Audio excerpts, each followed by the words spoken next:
Cricket प्रेम पवारांचं क्रिकेटवर प्रेम आहे हे जगजाहीर आहे. पण त्याची एक टीकेचं कारण ठरलं त्याची क्रिकेट प्रेम, की पवार क्रिकेटच्या मैदानात रमतात, शेतात नाही. त्याचं कारण असं आहे की जर 230 मिलियन टन किंवा दशलक्ष टन एवढं धान्य कधी पिकलं नसतं, एवढं पिकलं, त्यामुळे कुठं मी रमतो ह्याला आणखीन काय उत्तर पाहिजे. क्रिकेट असं आहे की मला क्रिकेटच नाही, मला खेळाच्या संबंधीचे असतात. मी महाराष्ट्र ऑलिम्पिकचा गेले 25 वर्ष अध्यक्ष आहे. मी खो खो, कबड्डी, कुस्ती या सगळ्या संघटनेचा या राज्याचा अनेक वर्ष प्रमुख होतो. क्रिकेटचाही मी अलीकडे 10 वर्षामध्ये मुंबई क्रिकेटचा अध्यक्ष, BCCIचा आता मी कोणी नाही पण होतो मी. पण मी ह्याच्यामध्ये मला नव्या पिढीशी एक सुसंवाद ठेवता येतो. किती वेळ द्यावा लागतो मला? आठवड्यातनं एक 2 ते 3 तास, तोही सुट्टीच्या दिवशी 2-3 तास दिल्याच्या नंतर आपण नव्या पिढीशी सुसंवाद ठेवत असू तर त्या रस्त्याने जायला मला आनंद मिळतो. यामुळे मी अधिक जोमानं माझ्या सरकारी कामामध्ये किंवा सार्वजनिक कामामध्ये लक्ष देऊ शकतो. म्हणून त्याच्यामध्ये मी लक्ष दिलं आणि मी जिथं लक्ष देत होतो तो परफॉर्मन्स होतो. वर्ल्ड कप जिंकलाच त्याच कालखंडामध्ये. नवीन खेळाडू आलेच. आज T20 सारखी 2020 सारखी एक स्पर्धा सगळ्या जगाने मान्य केली. कितीतरी नवीन मुलं त्याच्यामध्ये आली.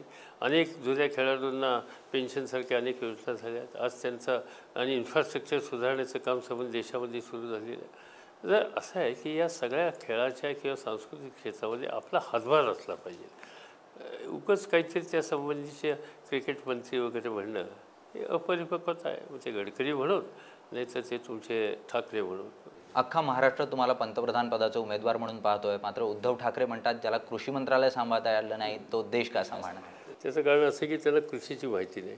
पण अर्थात ज्याला ज्या प्रश्नाची माहितीच ज्यांना नाही त्यांनी काहीतरी कोट्या करणं किंवा टार्गेटपणाने बोलणं याच्यापेक्षा जास्त काही उद्धव ठाकरेंच्या ह्या गोष्टीकडे लक्ष देण्याचं कारण नाही. बाळासाहेब ठाकरे तुमचं जवळचं मित्र म्हणून ओळखले जातात. राजकारणाव्यतिरिक्त व्यक्तिगत पातळीवर मैत्रीचे संबंध 40 वर्ष तुम्ही ते टिकवून ठेवलेले आहेत. पण त्यापुढे जात उद्धव राज ठाकरे अंगाखांद्यावर खेळलेले मुलं म्हणून तुम्ही पाहिलेले आहेत. काय भविष्य बघतात दोघांचं येत्या काळात महाराष्ट्राच्या राजकारणातलं? असं आहे की ते नुसतं वाचस्पती झाले तर मर्यादा येतील. पण रिझल्ट जर त्यांनी दिला, काम करून दाखवलं, महाराष्ट्राच्या जनतेवर त्यांच्या कर्तृत्वाचा ठसा उमटवला तर त्यांना निश्चितपणानं चांगले दिवस येईल. राज ठाकरेंनी गेल्या काळामध्ये मराठीच्या मुद्द्यावर एक मोठं आंदोलन उभं केलं. त्या मुद्द्यावरून राष्ट्रीय पातळीवरही या मुद्द्याची चर्चा झाली. खरोखर हा मुद्दा महाराष्ट्राच्या राजकारणावर प्रभाव टाकतोय असं वाटतं आपल्याला? प्राण, धर्म आणि भाषा या सगळ्या गोष्टीवरचे मतभेद वाढवणं आपल्या हिताचं नाही. आपण शेवटी भारतीय आहोत. राष्ट्रीयत्वाच्या कल्पना ह्या पहिल्यांदा मजबूत केल्या पाहिजेत. हां, मातृभाषेच्या संबंधीचा अभिमान असणं, त्याच्यामध्ये अधिक संपन्न करण्याचा प्रयत्न करणं, त्याच्यामध्ये काही गैरबाजू नाही, जरूर करावी. आचार्य अत्रेंना होता, त्यांनी ती भाषा संपन्न करण्याचा प्रयत्न केला. वि स खांडेकरांना होता, त्यांनी ती भाषा संपन्न करण्याचा त्यांनी शिवराळपणाचा वापर करून वि स खांडेकरांनी मराठीच्या संबंधीचं प्रेम कधी दाखवलं नाही. आघाडी होण्या अगोदर मोठ्या प्रमाणावर चर्चा रंगली महाराष्ट्रात ती युतीची. राष्ट्रवादी काँग्रेस आणि शिवसेना एकत्र येणार का? चर्चांच्या फेरी झाल्या आहेत, 2 फेरी झाल्या आहेत, 6 फेरी झाल्या आहेत. उद्धव ठाकरे आपल्या निवासस्थानी येऊन आपल्याशी चर्चा करून गेले. काय मुख्यतः काय सत्य आहे यातलं? चर्चेची एकसुद्धा फेरी झालेली नाही, असा प्रस्तावसुद्धा कुणी नव्हता. उद्धव ठाकरे माझ्या निवासस्थानी आलेले नव्हते, पण उद्धव ठाकरे मला जरूर भेटलेले होते किंवा मी बाळासाहेबांना जरूर भेटलेलो होतो. माझी एक भूमिका आहे की राजकारणामध्ये काही सभ्यता आणि सुसंस्कृतपणा ठेवला पाहिजे. तर एखादा आपला जुना सहकारी जर त्याची प्रकृती ठीक नसेल तर त्याचे जाऊन आपण क्षेम कुशल विचारलं तर त्याच्यामध्ये काही गैरबाजू नाही. मी राजकारण करत असताना मी अतिरेकी भूमिका कधी घेत नाही किंवा एक व्यक्तिगत द्वेषाची भूमिकेवरचं आधारित राजकारण मला मंजूर नाही. राजकीय प्रश्न, धोरणं याच्यासंबंधी मतभेद टोकाचे होऊ शकतात. कोणत्या दिशेनं देशाला न्यायचं आणि समाजाला न्यायचं या संबंधीच्या मार्गाच्या संबंधीचा संघर्ष होऊ शकतो. पण याचा अर्थ व्यक्तिगत तो विद्वेष करावा ही भूमिका मला मंजूर नाही.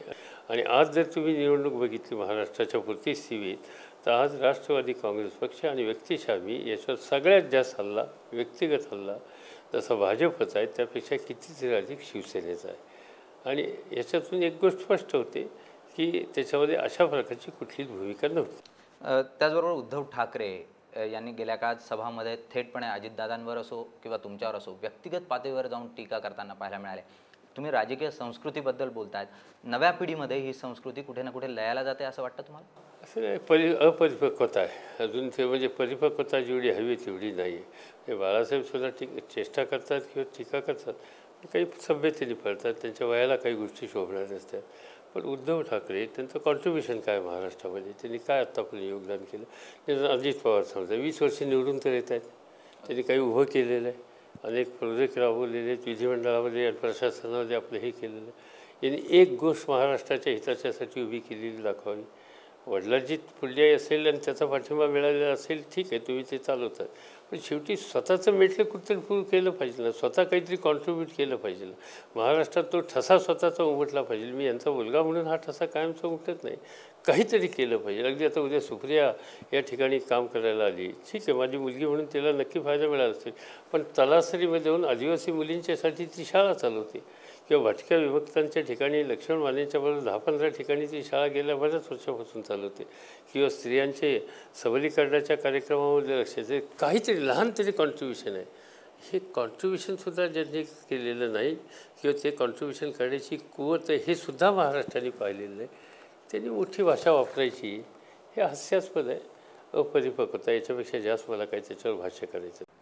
शरद पवारांबरोबर ही चर्चा आपण सुरूच ठेवणार आहोत, पण त्या अगोदर घेणार आहोत एक छोटासा ब्रेक.